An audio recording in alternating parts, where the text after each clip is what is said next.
हे कैसी है तू? मुंह क्यों उदास है तेरा? एक मिनट रुक, मैं राधा को मिल के आता हूँ। भैया रुकिए तो 1 मिनट। रुक जा बस 5 ही मिनट। मेरी बात तो सुनिए भैया।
प्रतिभा चुप रहो। रिक्की, लंबे सफर से आए हो, थक गए हो, नहा धोकर थोड़ा आराम कर लो, बाद में आराम से बताऊंगा। आराम करूं? पूरी फैमिली नजर नहीं आ रही। आप लोग कैसे आराम से बैठे हैं? प्रतिभा, राधा कहाँ है? भैया वो तो। प्रतिभा देखो, जज्बाती होने से कुछ नहीं होता, जाओ खाना खा लो। आप लोग इंसान हैं क्या? अच्छी तरह खा के सो जाइए। रिक्की, भैया। रिक्की। चाची। हाँ? गोपाल कहाँ है? गोपाल अपनी बीवी के घर गया है। क्या हुआ बेटा? कुछ नहीं।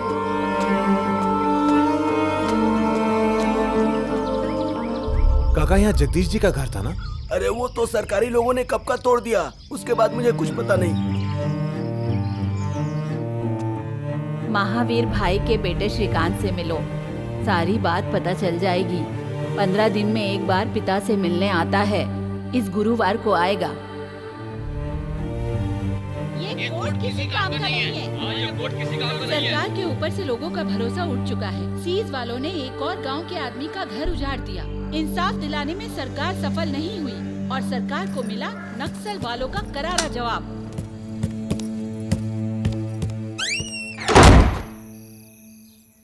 भैया, घर के टूटने के बाद राधा को श्रीकांत भैया ले गए थे, ऐसा गांव वालों का कहना है।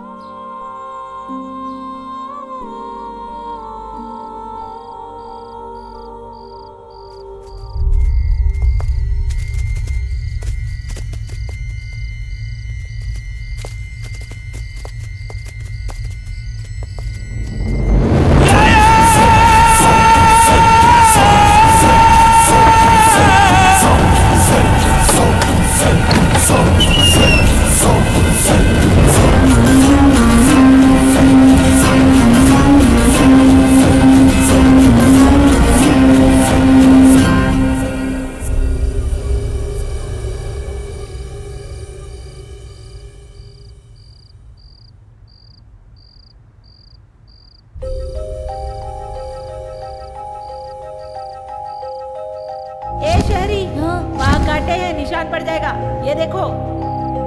हे, तुम श्रीकांत हो ना? कौन श्रीकांत? मैं नहीं जानता। सच बता, राधा कुछ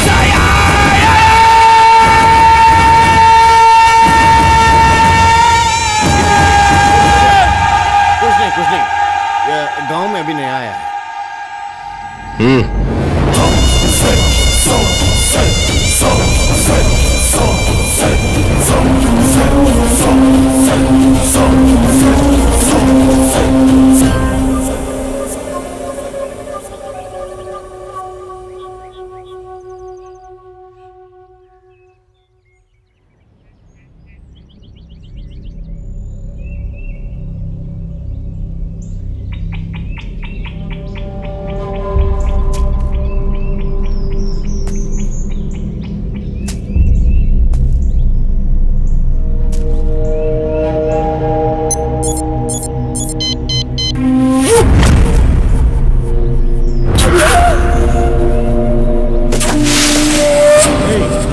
क्या कर रहा है?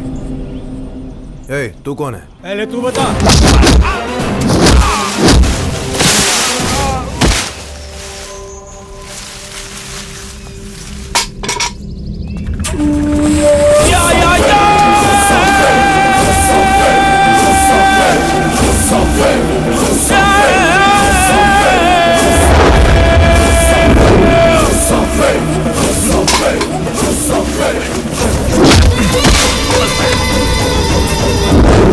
बंदूक नीचे फेंक दो। ए, फेंको। हाँ चलो।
कौन है तू और इस जंगल में क्या करने आया है?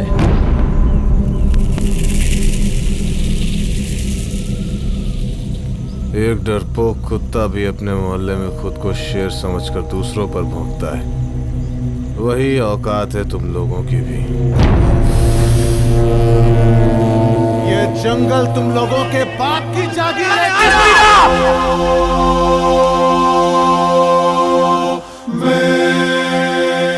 यहाँ बहारें थी, खुशियाँ थी, पंछियों के पंखों की गूंजती आवाजें थी। बहते हुए पानी में, खिलते हुए फूल में, उगते हुए सूरज की किरणों में उमंगों की लहरें दौड़ती रहती।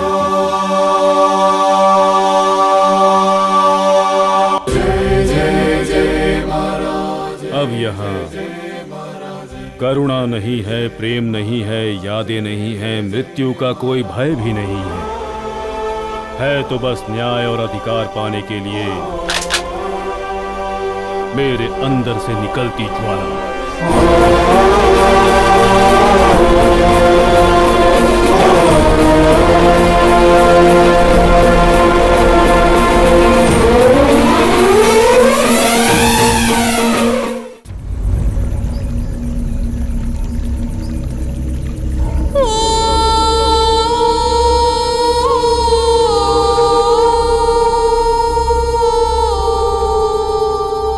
भौंकने वाले कुत्ते सिर्फ अपने मोहल्ले में ही नहीं भौंकते, बाहर आकर भी भौंकते हैं और बाहर आकर काटने की हिम्मत भी रखते हैं। Yes, you are not welcome here. Police हो या इन्फॉर्मर हो।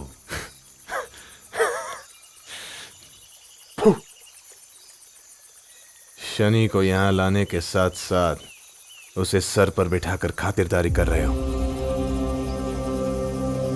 बंधे हुए शेर को तो कोई बच्चा भी पत्थर मारकर बहादुर कहलाएगा। बेकार के सपने देखना अच्छी बात नहीं है मेरे दोस्त। बोलो, यहाँ क्यों आए हो? लगता है आपको अमिताभ बच्चन बनने का बहुत शौक है। जंगल में छुपकर लाल झंडा लहराकर सिस्टम के खिलाफ लड़ूंगा कहकर मासूम लोगों को तकलीफ देना कोई आंदोलन नहीं है। बेकार के सपने देखना अच्छी बात नहीं है मेरे दोस्त।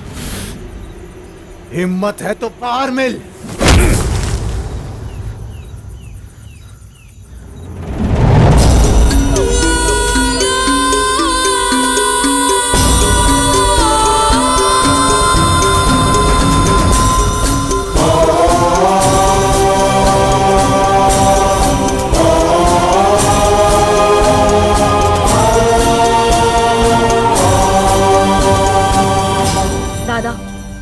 ये मेरा रिश्तेदार है, मुझे ढूंढते हुए आया है, इसे छोड़ दीजिए। सीता, यहाँ तुम्हारे पुराने नाम और रिश्तों की कोई अहमियत नहीं है। इसे जल्दी भेज दो।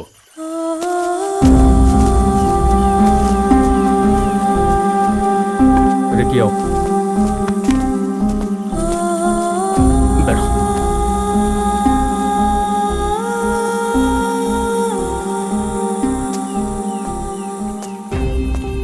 श्रीकांत भैया, इसे गांव में छोड़कर आओ। इसे यहाँ रखना सही नहीं है।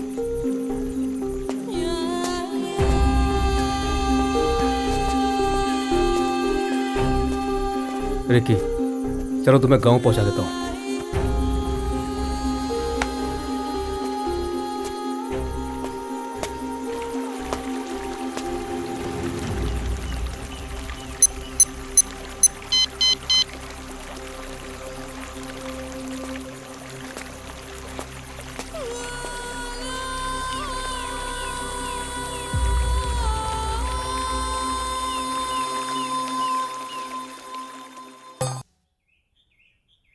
महावीर भाई के बेटे श्रीकांत से मिलो, सारी बात पता चल जाएगी। 15 दिन में एक बार पिता से मिलने आता है, इस गुरुवार को आएगा।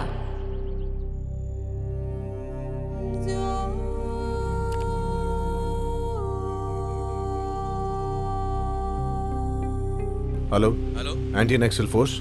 इस गुरुवार को नक्सलवादी श्रीकांत एपी के बॉर्डर के पास के घर में अपने बाप को मिलने आ रहा है। आप कौन बोल रहे हैं? विकी, कहाँ जा रहे हो? गुस्से में कोई गलत कदम मत उठा लेना। तुम उन लोगों को नहीं जानते, लोग उनके नाम से भी कतराते हैं, तुम्हें पता है ना? चाहे कुछ भी हो जाए, मैं राधा को वहां से निकाल के ही रहूंगा।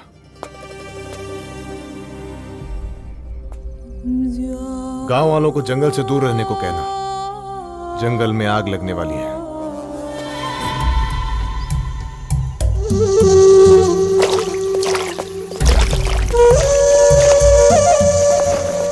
आप कहाँ के हैं? मैं तो रामपुर का। अच्छा राजा। हाँ दादा।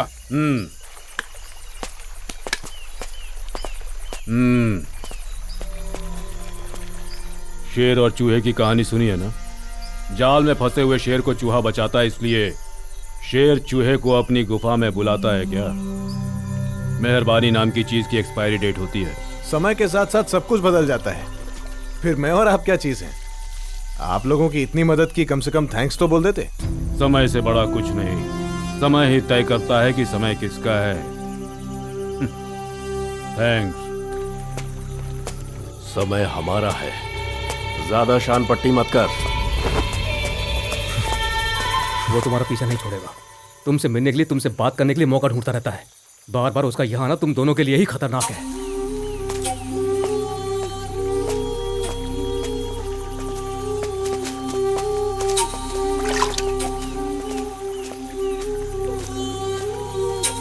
सुना है तुमने श्रीकांत भैया की मदद की। तुम मुझे ऐसे अवॉइड क्यों कर रही हो राधा? हमारी शादी होने वाली थी। उसके बारे में बिल्कुल बात मत करना। हमारी एंगेजमेंट हो गई है, अगर उन्हें पता चला तो मुश्किल होगी। चले जाओ यहाँ से। जब से पता चला तुम जंगल में हो, मैं यहाँ आने के बहाने ढूंढ रहा हूँ। तुम्हें घर ले जाने आया हूँ और तुम मुझे जाने के लिए कह रही हो। नहीं जाऊंगा। खाना पकाना है, मैं जा रही हूँ। तुम दोनों की लाइफ खराब कर रही हो। प्लीज राधा, मुझसे बात करो। राधे कृष्णा।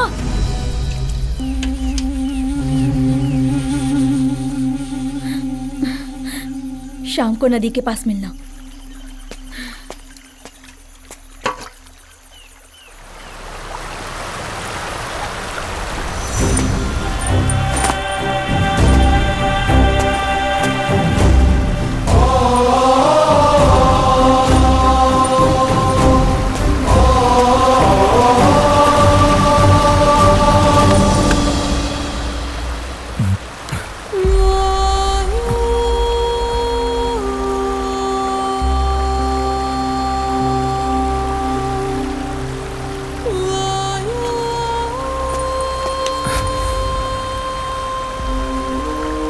बहुत बदल गई हो राधा। तुम मेरी जिंदगी बन गई हो। तुम्हें यहां देखकर मुझे बहुत तकलीफ होती है। कोई भी मुझे बता नहीं रहा है। तुम्हें हुआ क्या है राधा?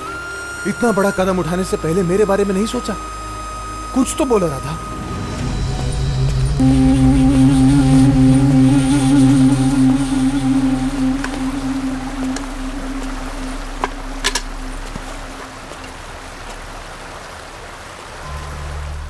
माँ बाप के खोने का गम मेरे दिल से अब तक नहीं गया।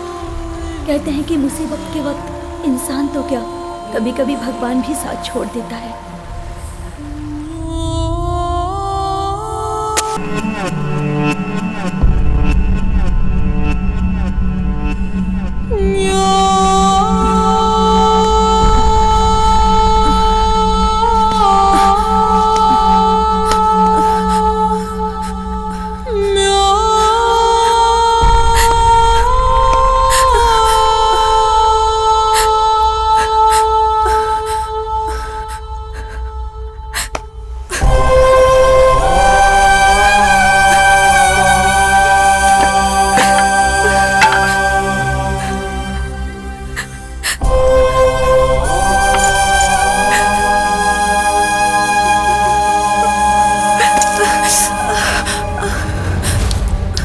राधा,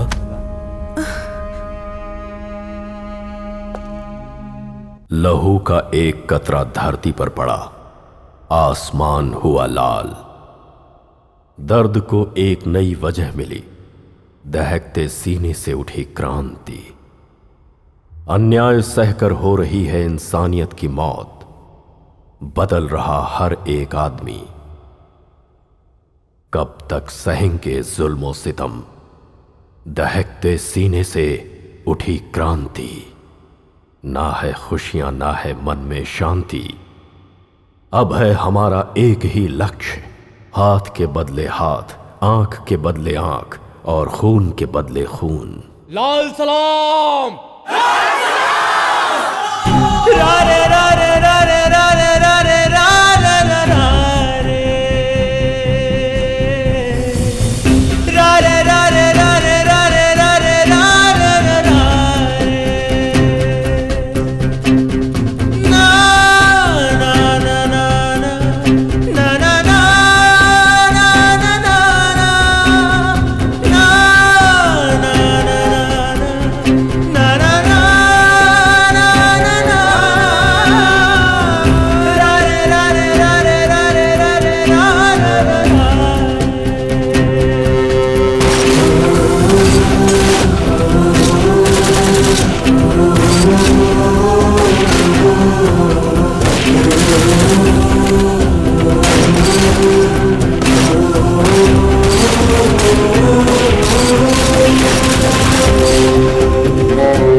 डूबता हुआ सूरज डूबकर मर गया समझने वालों के लिए ये जीवन एक अभिशाप है।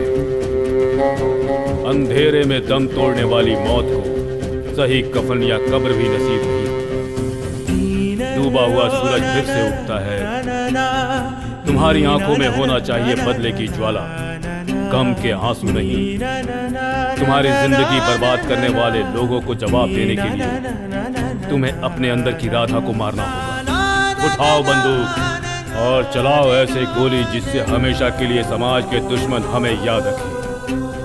आज से तुम हम लोगों में से एक हो गई हो, सीता, कॉमरेड सीता।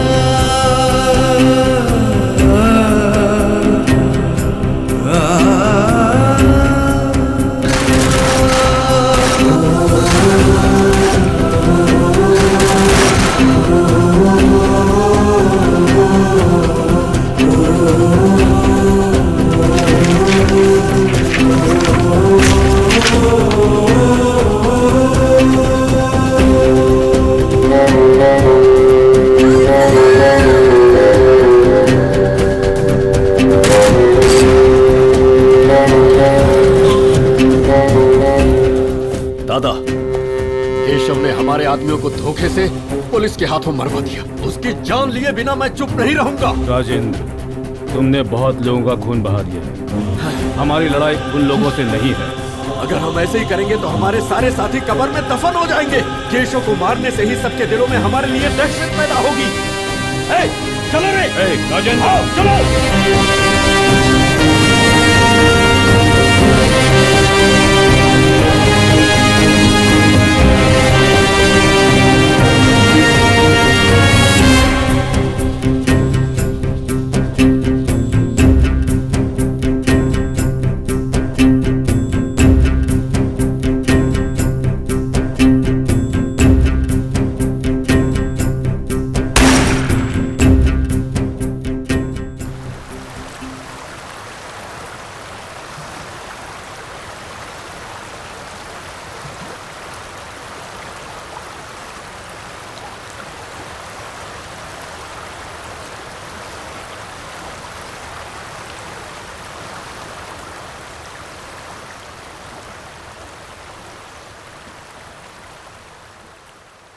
मेरा दुखड़ा सुनने के लिए वहाँ कोई सरकार नहीं आई। सरकार ही क्या, मेरे अपने तक नहीं आए। मेरा घर मुझसे छीनते वक्त वहाँ आए हुए लोग भी तमाशा देखकर चले गए। फिर मुझे मिले श्रीकांत भैया, दादा और उनके सभी साथी। अगर राधा को इंसाफ मिलता तो इस सीता का जन्म न होता। जानता हूं, तुम सही कह रही हो राधा, लेकिन अब मैं आ गया हूं ना, मैं सब ठीक कर दूंगा। ये नहीं हो सकता। माँ, बाबूजी, घर सब खोने के बाद भगवान ने मुझे ही क्यों इतनी तकलीफ दी, ये सोचकर गुस्सा आता था। लेकिन इनसे मिलकर, इन सब की दुख भरी कहानी सुनकर मुझे लगा कि मैं अकेली नहीं हूँ। हमारी कहानियाँ बेशक अलग हैं, पर हमारा दर्द एक है। क्या तुम उन्हें पहले जैसी जिंदगी दे सकते हो? राधा, सीता, मुझे देर हो रही है, मैं जा रही हूँ।